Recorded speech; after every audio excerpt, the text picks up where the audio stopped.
Hola chicos y chicas, ¿cómo están? Paso por aquí a dejarles un nuevo capítulo del podcast que grabé hace muchísimo tiempo. Y le tengo que pedir disculpas a Armando porque lo grabamos y yo nunca lo subí.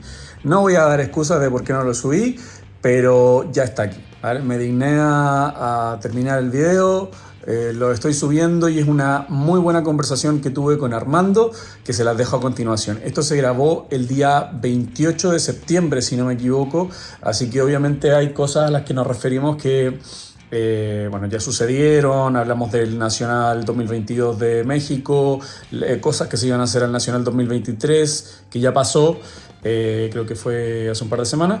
Y bueno, eso, espero que lo disfruten y se los dejo a continuación. Hola chicos y chicas, ¿cómo están? Sean todos bienvenidos a un nuevo capítulo de su podcast favorito de Powerlifting. En esta ocasión, una Pilsen, no tengo Pilsen, pero bueno, un cafecito con Armando.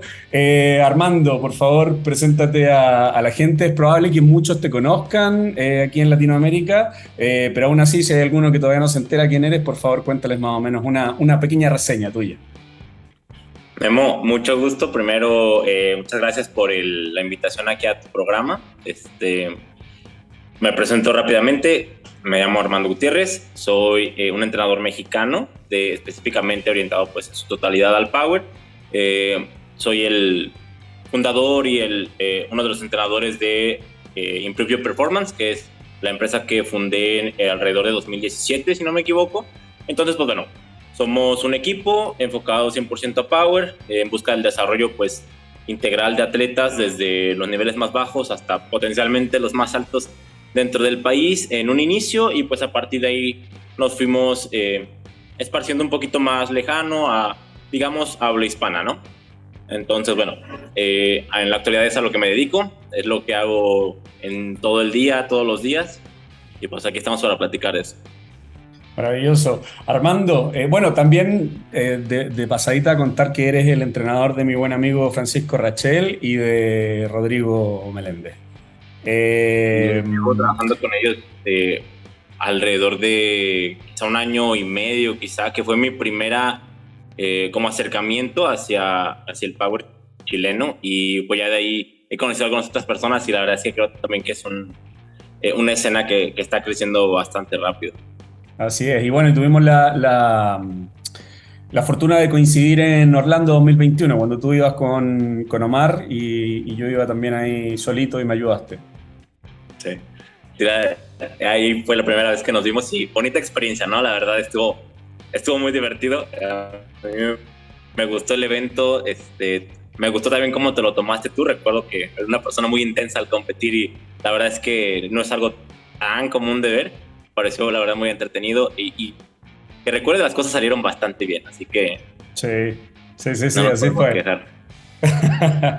Armando, si te parece bien, comenzamos con las preguntas que te mandé y que me dijiste que esto iba a estar interesante, así que comencemos.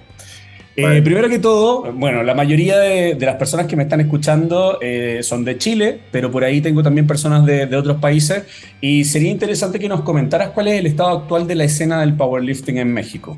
Tu opinión, o sea, más o menos que nos cuente cómo está la cosa en FEMEPO y tu opinión sincera con respecto a la organización y hacia dónde va o en qué estado están actualmente. Correcto. Mira, te platico así de rápido. Yo me incorporé, digamos, a la escena competitiva aquí en México en 2017, en el Nacional de 2017, inicios de ese año.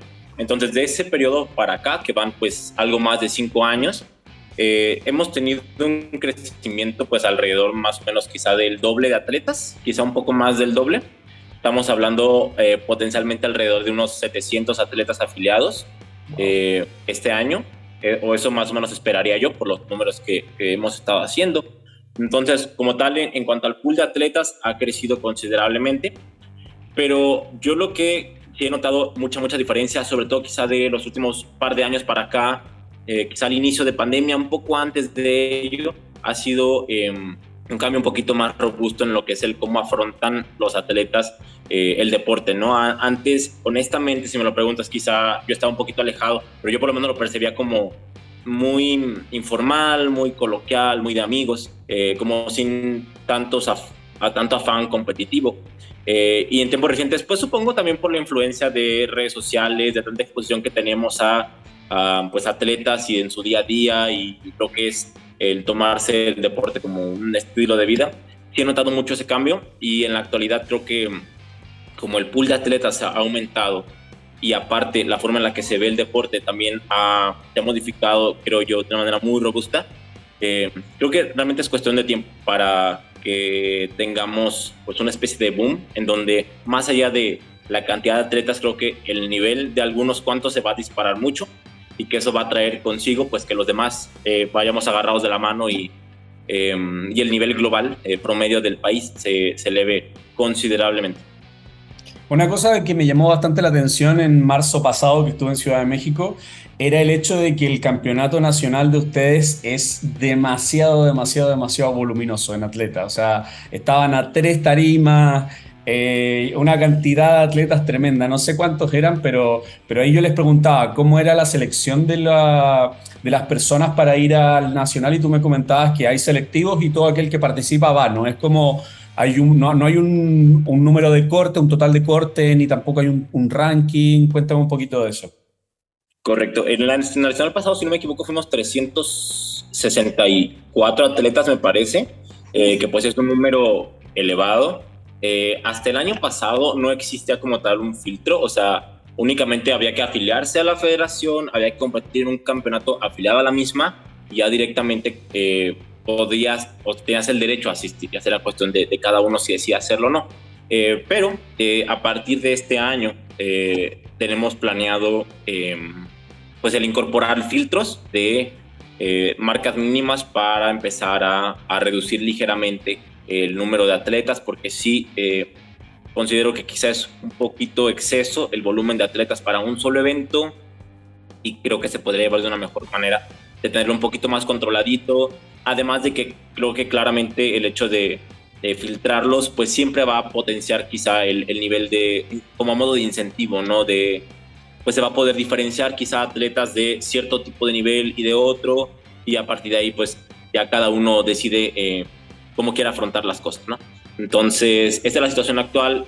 Todavía no está definido cuál va a ser el criterio de selección, pero sí sé que se va a incorporar para esta misma temporada, para este mismo nacional, así que yo esperaría una reducción en la cantidad de atletas, y que eso propicie quizá un poquito más de fluidez en los eventos. Ojalá poder reducirlo a 2 tarimas estaría fantástico, en mi opinión, porque definitivamente es más complicado de lo que parece el manejar 3 tarimas simultáneamente, no nada más para los atletas, por el acceso al equipo, por estarse coordinando entre ellos, para calentar y demás, mucho más para los organizadores, también para los entrenadores. No sé si te habrá tocado ver algún video mío del Nacional, en un momento en el que yo tenía atletas en las 3 tarimas al mismo tiempo, pasando en sus terceros intentos. Lo vi en vivo, no fue necesario ver video. Fue terrible. Es una experiencia que no me gustaría volver a vivir nunca. Es muy complicado. Y eso pues fue solamente el reflejo de un video chistoso, ¿no? Pero eso traía consigo detrás un montón de cosas. O sea, fue brutal. Después de ese nacional yo sí quedé con una resaca muy dura en todos los niveles, enfermo y demás, ¿no? Entonces yo esperaría que la cosa fuera mejor, que espero yo que cada vez los eventos puedan ser mucho más serios y que el nivel se vaya elevando orgánicamente, pues directamente con los filtros y con los distintos matchups que se vayan a ir dando, que la verdad es que ya a día de hoy se está poniendo interesante. Perfecto, me alegra muchísimo, porque en realidad igual es un happy problem, en realidad, porque tenemos muchos atletas. O sea, peor sería que estuviésemos aquí con un evento donde no asiste nadie, qué sé yo. La cosa va para arriba y eso es lo importante. Armando, metámonos ya a hablar de entrenamiento, que yo sé que es lo que a ti te gusta. ¿Cuándo y por qué migraste a un modelo bottom-up? Esto pensando en la premisa de que en algún momento ocupaste top-down, ¿ya? Me imagino que sí, por eso puse la pregunta. ¿Por qué lo hiciste y cuándo lo hiciste con tus atletas y contigo mismo? Porque tengo entendido que no tienes coach, que te llevas a ti mismo. Que esa es una buena pregunta, precisamente por la premisa, y la respuesta es que realmente yo nunca estuve en un modelo top-down. ¿Top-down? Sí, no me tocó. Desde los inicios, pues bueno, nunca he tenido entrenador y tampoco algún mentor o algo por el estilo. Entonces siempre, digamos, he ido aprendiendo, descubriendo, explorando, pues muy por mi cuenta. Y obviamente ese proceso se vuelve mucho más sencillo cuando estás reactivo a las situaciones que se te van presentando, que pues es básicamente la hipótesis detrás de un planteamiento bottom-up, ¿no? El poder ir planteando soluciones a problemas inmediatos, evaluar resultados y a partir de ahí iterar e ir refinando las propuestas de soluciones. Entonces, desde que empecé a entrenar, obviamente hubo una etapa en la que 2016, 2015 hacía yo rutinas pues de internet y demás, ¿no? Recuerdo, probablemente hice, me parece que hice 531 en algún momento, hice la de Candito de Squat, me parece, y la de Small Up Junior. Pero bueno, desde esos momentos yo nunca fui muy fan de seguir estructuras demasiado fijas y siempre, digamos, le metí un poco de mi mano, ¿no? Los modificaba ligeramente porque pues solo no me parecían tan correctas para mí y pues desde ahí empecé a modificar las cosas. Con el paso del tiempo, evidentemente, voy adquiriendo más conocimiento y empecé a programarme pues a mí, porque pues inicié primero yo como atleta, a la vez como entrenador, pero pues primero experimentando conmigo, con mi persona, y pues realmente solamente era tal cual te lo describo. Yo proponía una hipótesis de qué cosa me puede estar funcionando en un momento concreto, basándome pues en un análisis como sobre mí como atleta, lo proponía y a partir de ahí lo iba iterando, a grado en donde te podría decir que probablemente durante 2 años o quizá un poco más, seguía prácticamente el mismo split. Simplemente iba modificando con el paso del tiempo ligeramente ciertos protocolos. Entonces siempre fue, más que cualquier otra cosa, mi entrenamiento fue recaudación de datos. Desde el primerísimo de los días, es chistoso porque tengo registro normalmente de todo lo que hago. O sea, te puedo decir que probablemente tengo grabados todos mis sets de squat que he hecho en la vida, sets efectivos, y pues desde los primeros entrenamientos traqueaba que la velocidad, que el RPE, que todo. Entonces, pues siempre fue un análisis de cómo respondía a las cosas y a partir de ahí ir proponiendo similares que me sonaran mejor, por así decirlo. Entonces, eso fue como la manera en la que yo me acerqué a las cosas bottom-up más arcaicamente, más intuitivamente para mí. Ya luego con el paso del tiempo, obviamente conozco más sobre lo que realmente es un planteamiento bottom-up. Me incursiono en lo que es la metodología de RTS, conozco de su trabajo y demás.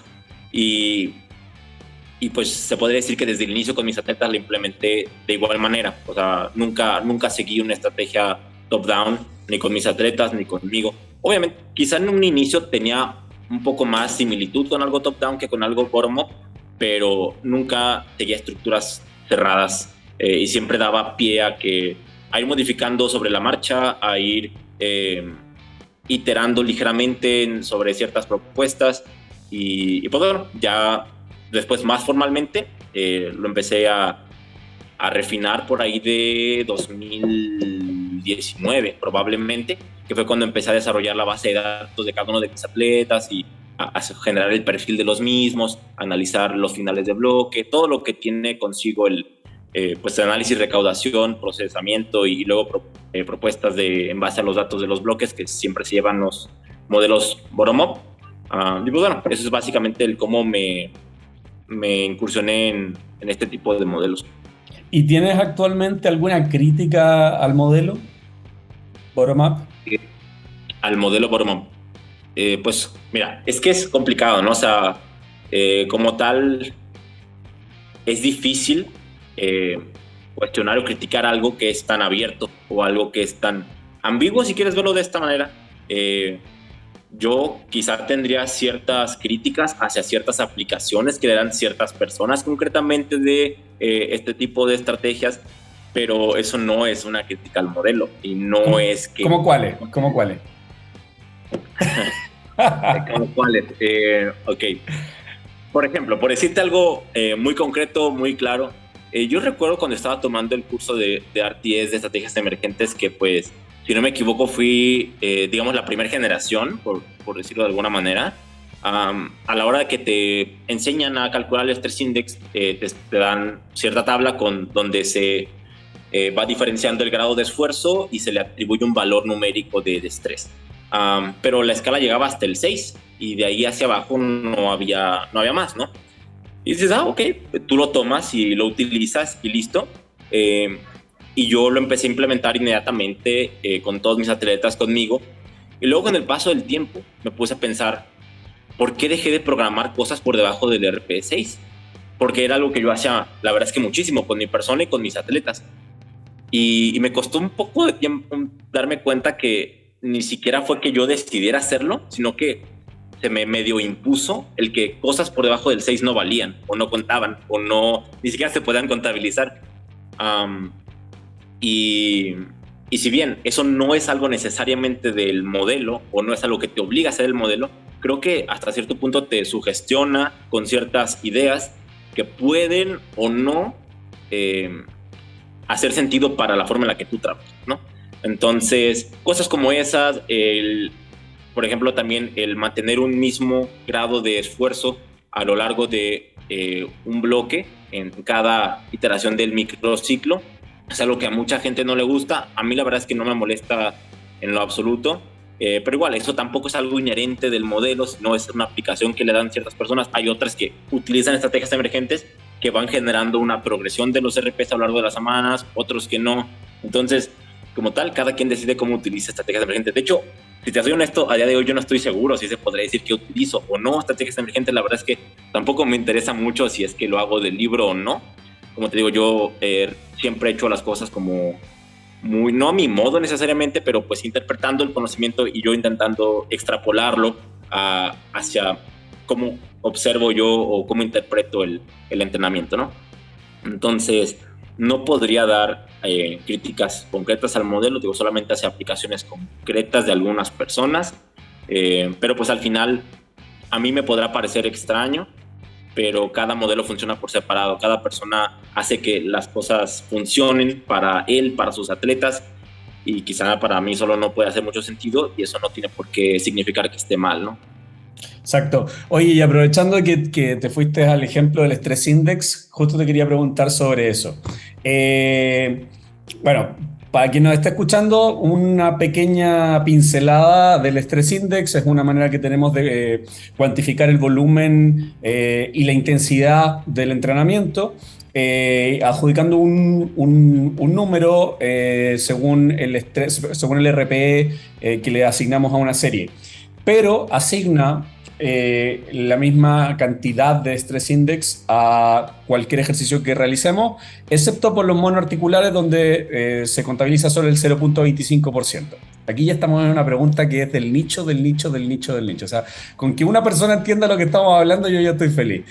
Entonces, yo me enteré que tú tienes un factor de especificidad. O sea, según cuán específico sea el movimiento, le damos un Stress Index distinto. Me gustaría saber más de eso.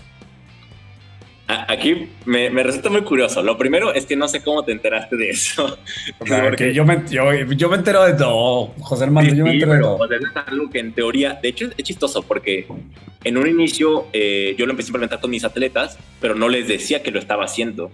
Entonces me pareció muy chistoso cuando me enteré que otras personas sabían, porque no había forma que supieran más que mis atletas les dijeran, pero que mis atletas intentaran interpretarlo a la vez sin que yo tampoco se los explicara a ellos.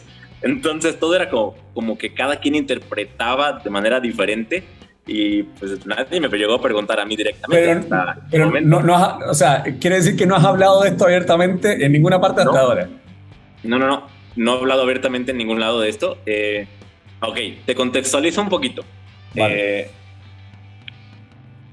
Cuando tomé el curso de RTS, digo que éramos la primera generación, y creo que a día de hoy se podría decir que la metodología se sigue desarrollando muy continuamente y muy rápidamente.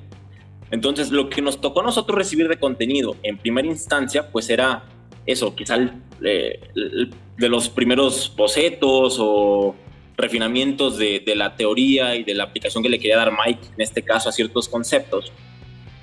Pero no resultó ser la teoría definitiva.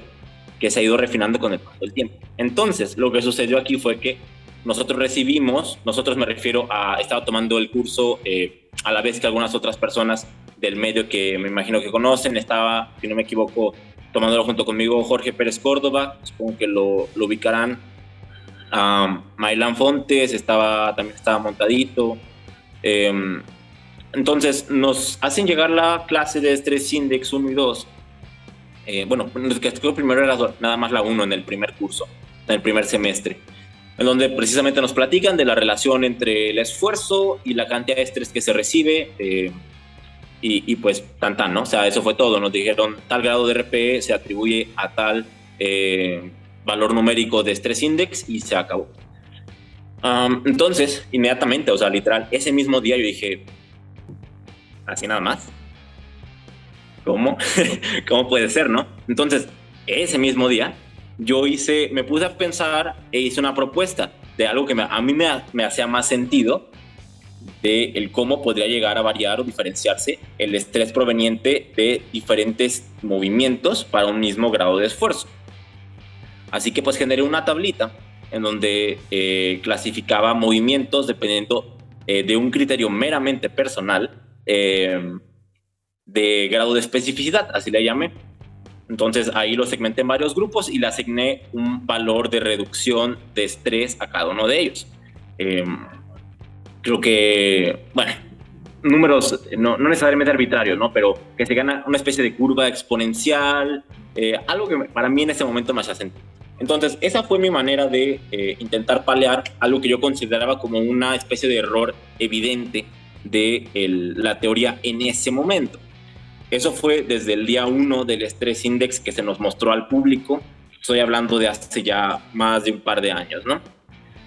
Recuerdo que se lo comenté, de hecho, ahí en el grupo que tenemos de diálogo con Jorge, con Montadito. Como, ok, pues cada quien, ¿no? Tú sabrás lo que haces. Y yo, ok, pues sí, está bien, yo sé lo que hago y lo voy a hacer, ¿no? Así de fácil. Y ya con el paso del tiempo, quizá alrededor de los 6 meses que pasó eso, Mike en el foro de Facebook del curso, fue cuando estaba comentando sobre el tema de dividirlo en monoarticulares y en movimientos más compuestos, hacer esa distinción del 25% del estrés proveniente de los monoarticulares, pero eso fue hasta algunos meses después. Hasta entonces no se había dicho nada y a mí me parecía completamente... No entendía cómo nadie decía algo al respecto, ¿no? Me parecía demasiado evidente. Entonces, aquí el tema de lo de mi tablita de especificidad y que yo sé que a algunas personas como que no les gusta, que la verdad es que no lo entiendo porque no sé cómo saben de eso, pero bueno,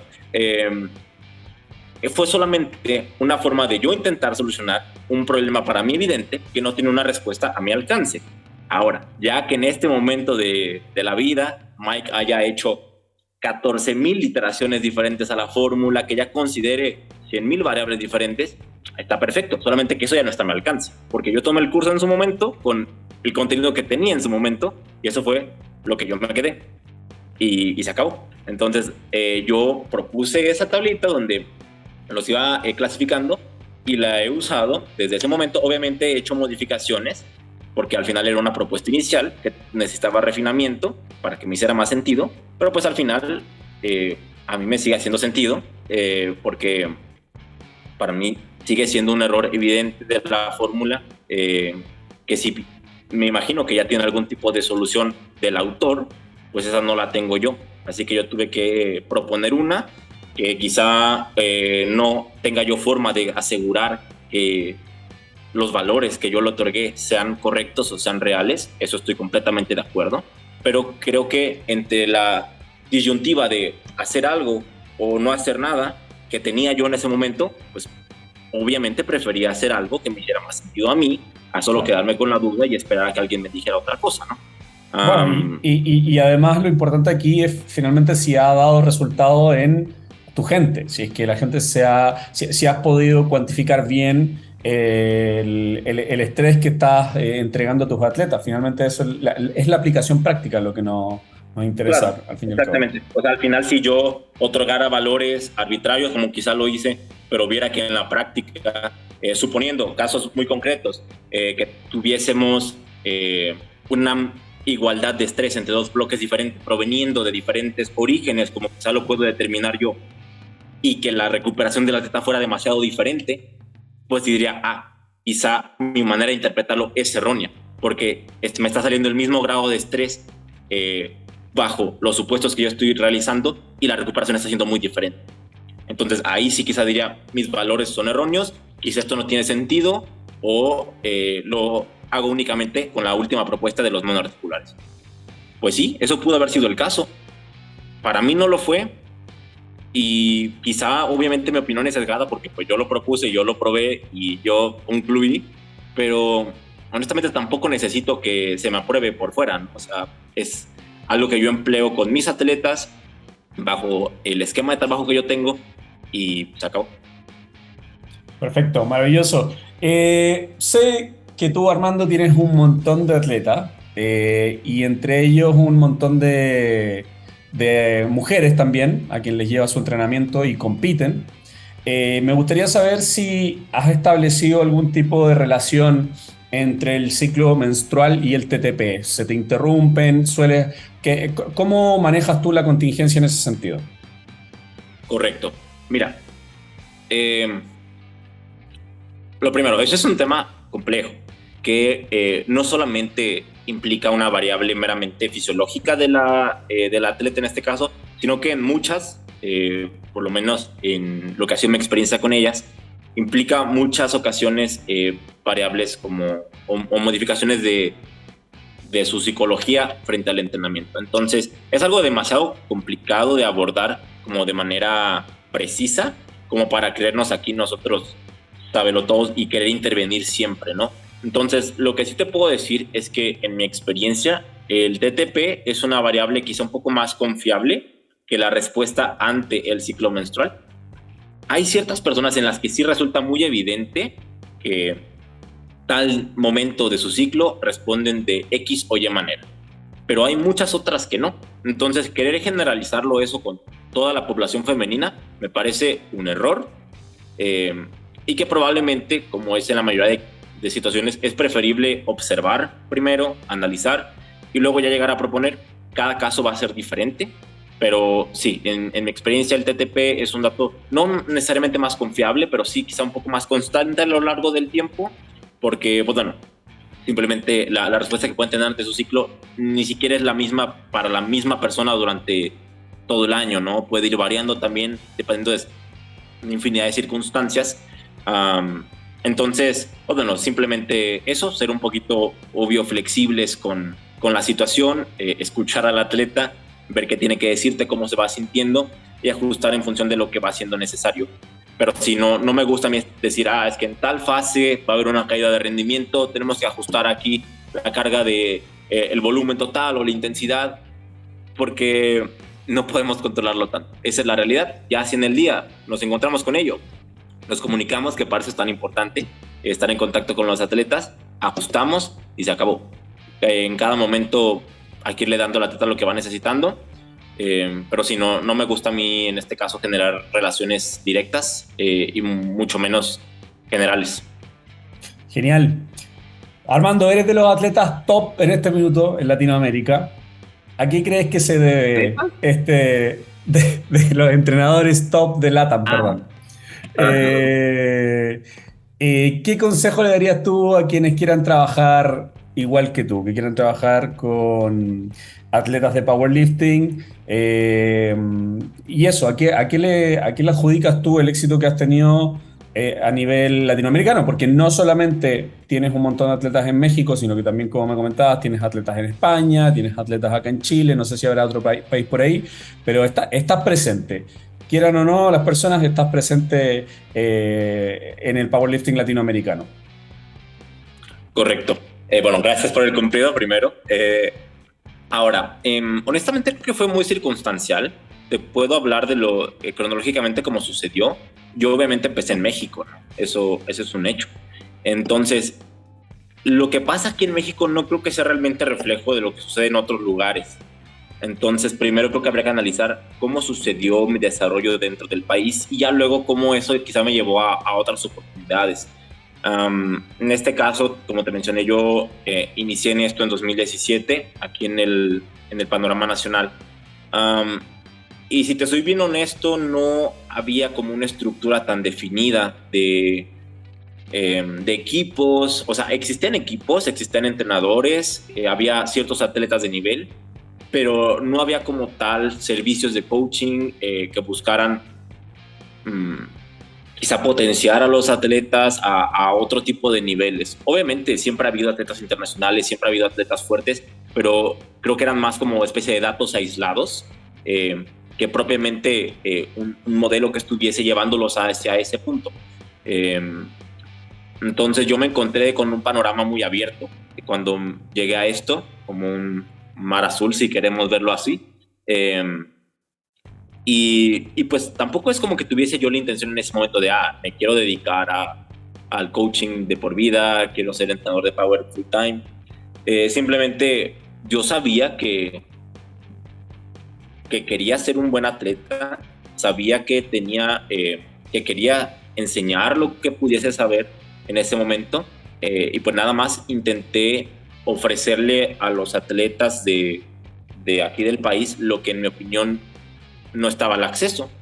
Entonces pues ahí fue cuando fundé IGP en 2018, me parece, 17, finales del 17, buscando justamente eso, o sea, ofrecer con el paso del tiempo un servicio que pudiese llegar a equipararse con el que se ofrecía en otros lugares, para que el desarrollo del país se pudiera llegar a equiparar al que se tenía en otros lugares.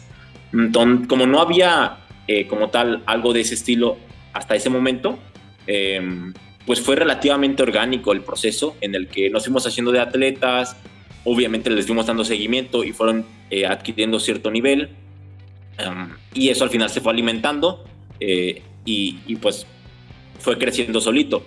Además de que, siendo muy realistas, yo soy muy consciente de que gran parte de la oportunidad que yo tuve de trabajar con ciertos atletas fue a la vez por cómo fue mi carrera como atleta, que pues digamos hasta cierto punto se puede decir que fue fructífera durante un periodo de tiempo, bueno, cuando estuve compitiendo, y pues bueno, tristemente, o dependiendo cómo lo quieras ver, en ese momento sí era casi una norma, ¿no? Que para ser entrenador tenías que ser atleta y de cierto nivel, que eso es chistoso porque me tocó vivirlo desde todos los ángulos posibles. Yo en su momento ya entrenaba gente cuando yo era 10º lugar de categoría, el primero en pasar a todos los movimientos de lo débil que estaba, y me decían, es que tú cómo puedes entrenar gente, cómo puedes tener atletas si no tienes 400 Wilks, si es que nunca has ganado nada.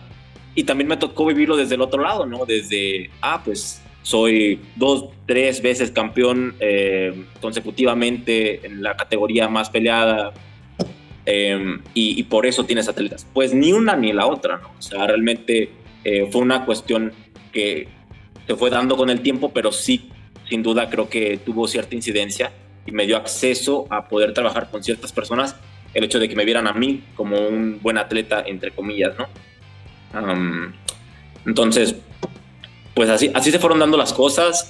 Obvio, pues requirió mucho tiempo para yo poder dedicarme a esto de verdad. Pues pasaron probablemente 4 años, calculo yo que por ahí de finales de 2020, 2021 fue cuando de verdad yo podría decir vivo de esto y para esto. Hasta ese punto era pues no un hobby necesariamente, pero digamos un trabajo secundario que yo hacía a la vez que estudiaba. Pero ya, como a los 4 años más o menos, pude dedicarme al 100% a eso, y pues en ese punto estamos. Genial. ¿Y qué le dirías tú, Armando, a quienes quieran seguir esa misma senda? ¿Es aconsejable? ¿No lo sugieres? ¿Qué podríamos decir a aquellas personas que se quieran dedicar al coaching de powerlifting a tiempo completo?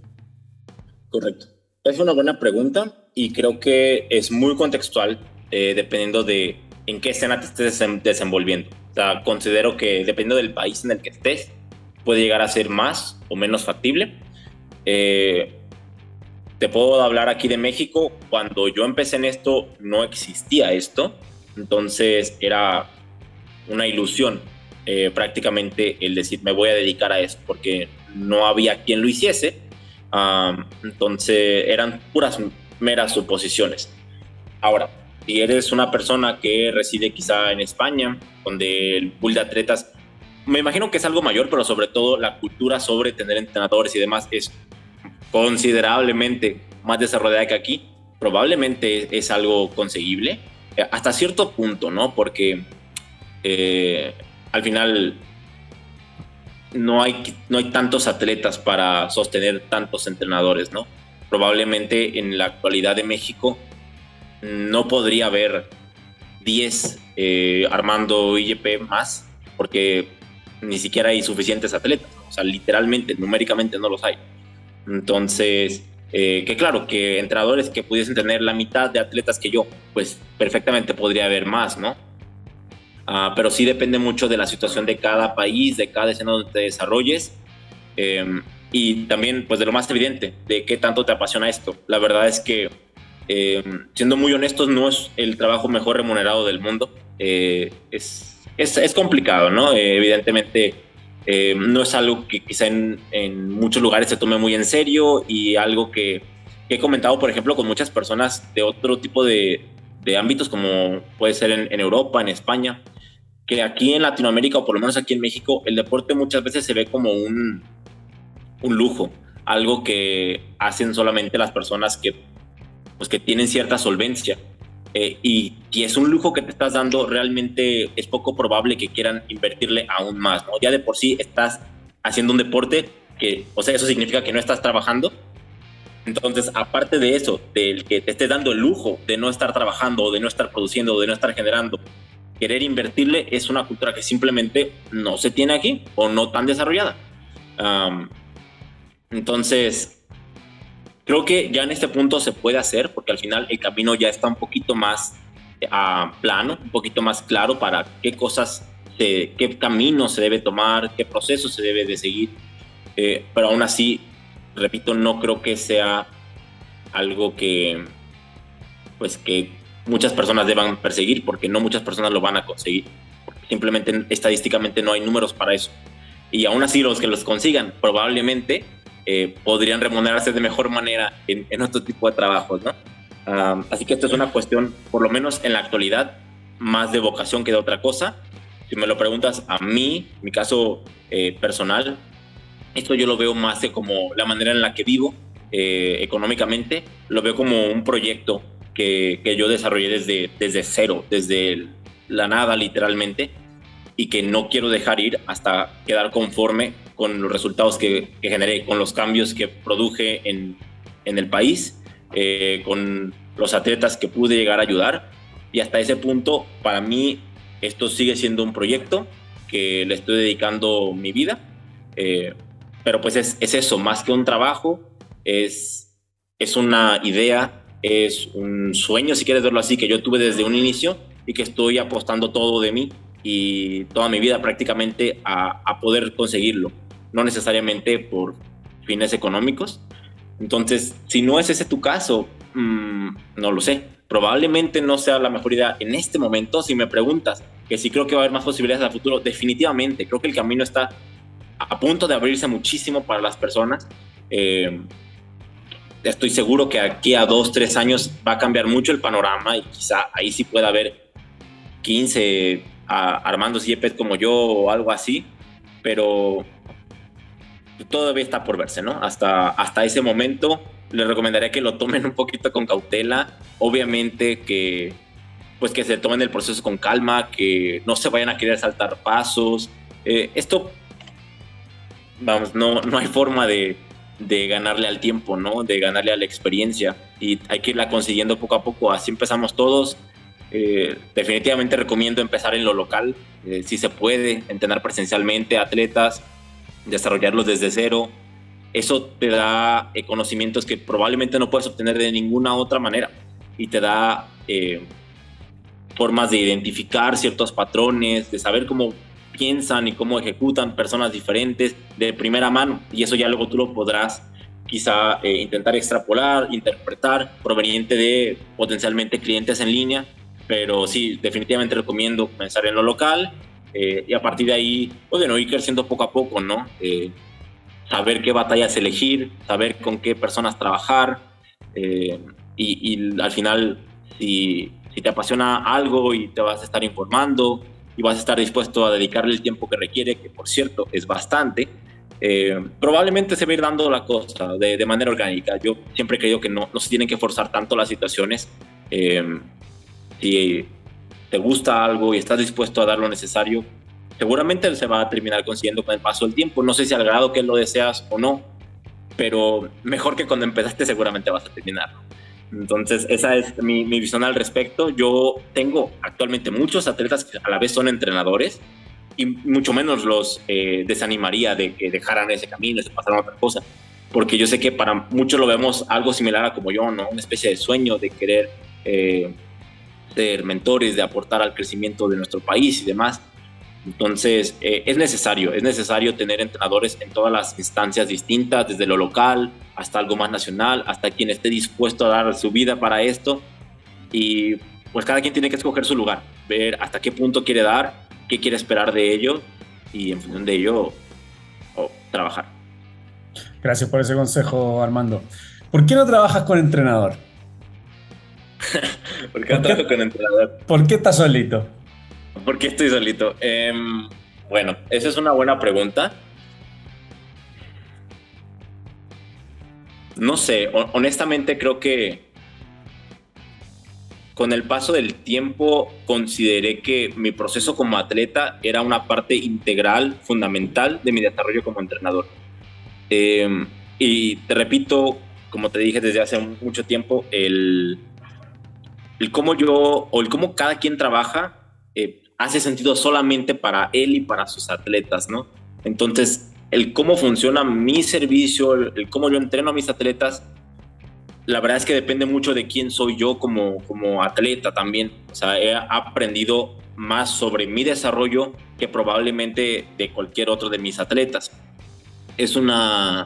O sea, para mí no existe mi yo de entrenador si no hubiese pasado en carne propia mi desarrollo como atleta. O sea, yo sé lo que es, pasar de ser el último lugar al primero. Y eso me enseñó muchísimo, que no estoy seguro si lo hubiese aprendido de igual manera al haber estado de la mano de otro. Que honestamente en un inicio no era por eso, no era por cuestiones meramente económicas, que soy bien realista. Pero pues sí, más o menos por ahí de 2019 me di cuenta de lo importante que estaba haciendo para mí el ser consciente de por qué estaba haciendo yo las cosas y cómo eso me podía dar información y podía yo intentar interpretar los conceptos que yo ya sabía, pero en la vida real, con una persona pues en un crecimiento constante, como era yo mismo en ese punto, ¿no? Entonces, a día de hoy sigo pensándolo de igual manera. Si bien ya no compito, honestamente sigo aprendiendo mucho de mí mismo, de mi propio entrenamiento, de cómo respondo a las cosas, del por qué. Me gusta mucho intentar racionalizar el cómo funcionan las cosas. Me gusta muchísimo analizar cuestiones técnicas y cómo va a ser mejor que sentirlo tú mismo.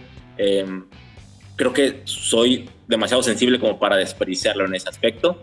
Y pues bueno, supongo que lo podrán identificar las personas que es que conocen a mis atletas de manera externa, que pues se nota, ¿no? Se nota la línea de enseñanza que suelo dar, y para mí eso tiene más valor que cualquier otra mentoría que haya tomado en el pasado, soy honesto.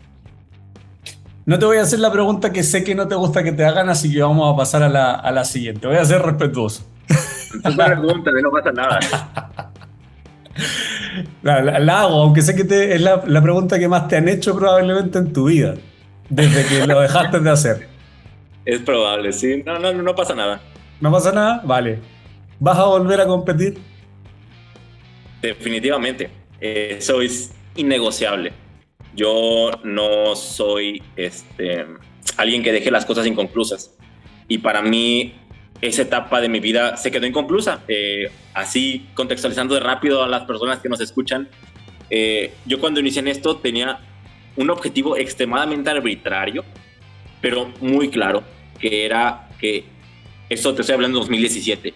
Yo en 2017 dije, en 2020 voy a ir a el Mundial, en mi último año junior, independientemente de lo que suceda entre medias. No sabía ni a quién le tenía que ganar, ni cuánto tenía que tirar, ni dónde iba a ser, ni por qué, no sabía nada más que solamente que lo iba a hacer.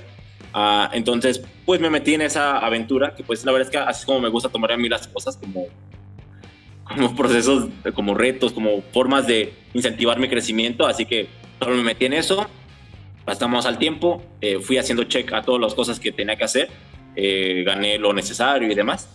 Y en 2020 se presenta el momento en donde voy al Nacional, gano el Nacional y por ende tengo mi pase hacia el Mundial.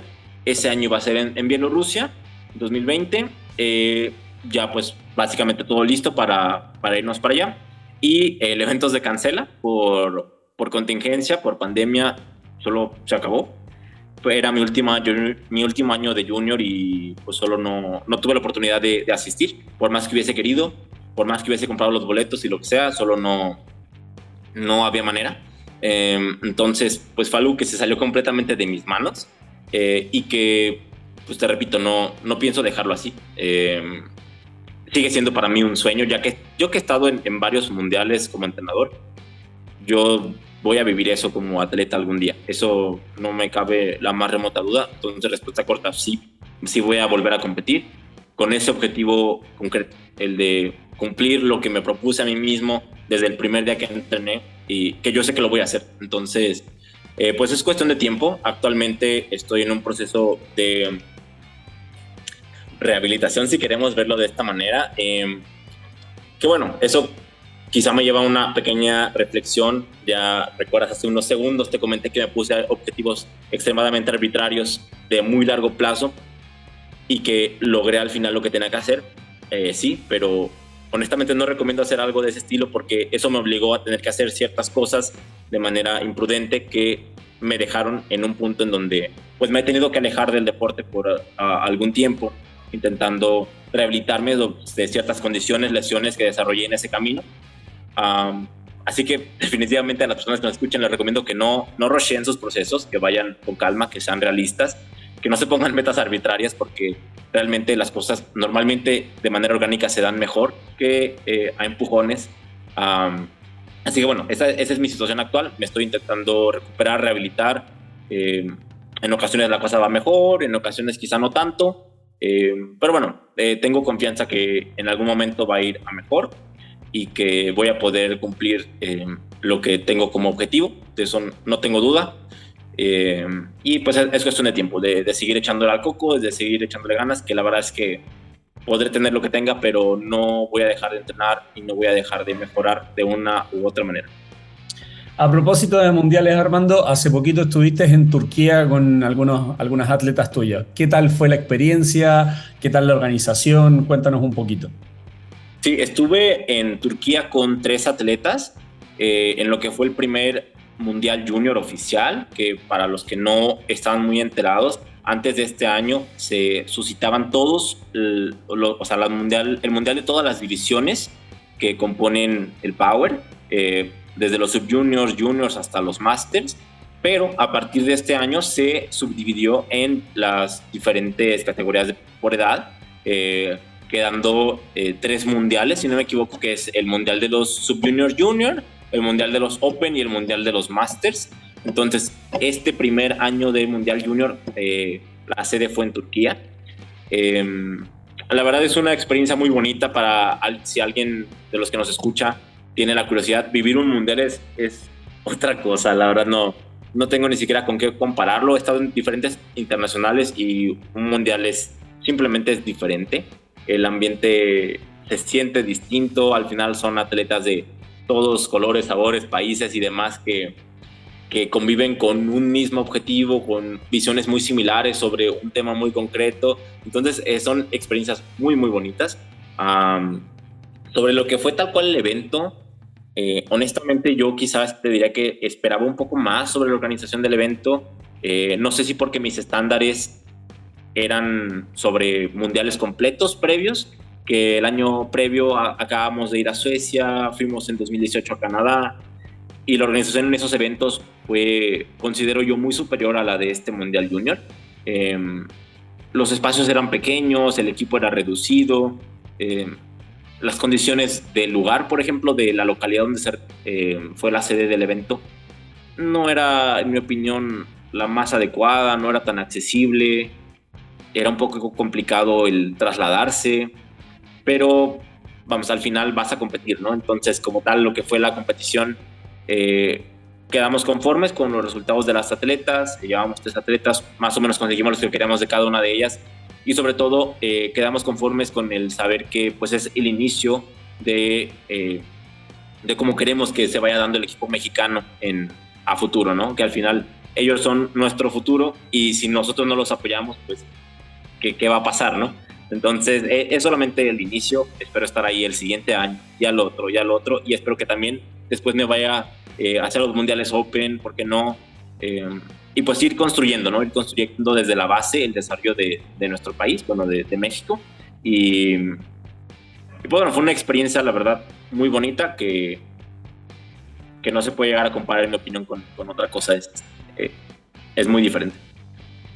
Genial, ojalá como entrenador y como atleta también vivir, aún no me ha tocado, así que me hace muchísima ilusión lo que me dices. Armando, para cerrar, yo te propuse un pequeño jueguito que estoy haciendo con los entrevistados, que es, seguro lo has escuchado por ahí, el de sobrevalorado, infravalorado. Yo te tiro un concepto o una persona y tú me vas a decir sobrevalorado, infravalorado, o incluso puedes decirme correctamente valorado. Y solamente de los 12 términos que te voy a dar, puedes justificar tu respuesta en 3. ¿Vale? Así Vale. que elige sabiamente. Dale. Vale, perfecto. Comenzamos. Time to pick. Sobrevalorado. Patrón de respuesta. Correctamente valorado. Night to share. Infravalorado. Juggernaut Training System. Solo puedo decir una sola palabra, ¿verdad? Si quieres justificarlo, puedes justificarlo, pero tienes solamente no vale 3. la pena justificarlo. Vale. Sobrevalorado. Perfecto. West Side Barbell. Correctamente valorado. Joy Flex. Correctamente valorado. IPF. Correctamente valorado. Stress Index. Correctamente valorado.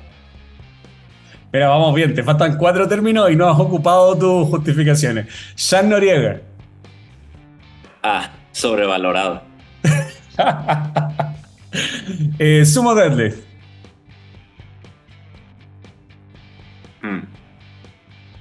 Infravalorado. Arco lumbar. Ok.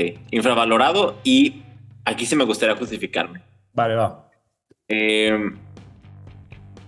Lo que me llama un poquito la atención de las personas que infravaloran el arco es el supuesto en donde, número 1, el hacer un press de banca con arco lumbar elimina cualquier especie de transferencia de fuerza, o sea, de lo que es la producción de fuerza hacia otro tipo de movimientos de empuje, lo cual considero completamente falso. Y lo otro es que también me llama mucho la atención que hay personas que de verdad creen que arco pueden hacer aquellos que son flexibles. Así se suele decir, ¿no? Y sí me llama mucho la atención. De hecho, me gustaría hacer un pequeño juego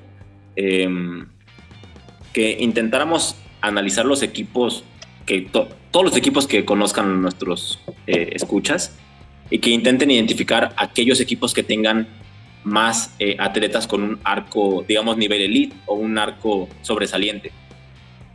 Y con esto lo que quiero llegar es que el hacer arco no depende nada más de si una persona es flexible o no. Es el cómo se enseña, es la escuela que tiene detrás, el cómo se concibe, el cómo se realiza, el qué se hace para realizarlo. Y bueno, supongo que si es que alguno de los escuchas conoce a mis atletas, pues podrá identificar que en su momento, cuando el arco era algo que realmente se le pudiese sacar provecho, había bastantes arcos llamativamente grandes en mi equipo. Y no es casualidad. Y no es porque yo tenga puros atletas de plastilina o de gelatina. No, es una cuestión de análisis, de mucha cabeza, de racionalizar el porqué de las cosas y de saber enseñarlo. Entonces, no es definitivamente tan sencillo como se supone, y requiere mucho más trabajo y esfuerzo, en mi opinión, que un press de banca más flat, en lo que es por lo menos, digamos, la demanda energética. Porque te lo puedo decir que yo actualmente pues ya pasé a, digamos, no hacer el arco que hacía antes, y mis sesiones de banca duran la mitad, y me canso una tercera parte, y estoy moviendo los mismos kilos. Así que requería, en mi opinión, bastante más de mí el hacer el press de banca con arco. Sobre todo requería mucho más cabeza de lo que está haciendo en la actualidad. Entonces, esa es la razón por la que creo que es infravalorado.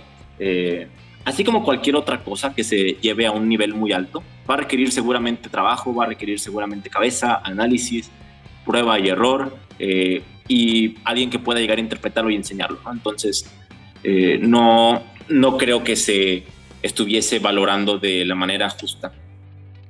Perfecto, bien justificado, me gusta. Y por último, barras especiales. Súper sobrevalorado. Súper sobrevalorado. ¿Lo quieres justificar así como para cerrar? No. Va, perfecto, vamos a respetar la decisión del entrevistado. Si no quieres justificarlo, está muy bien. Oye, no, bueno, o sea, si tuviese que justificarlo,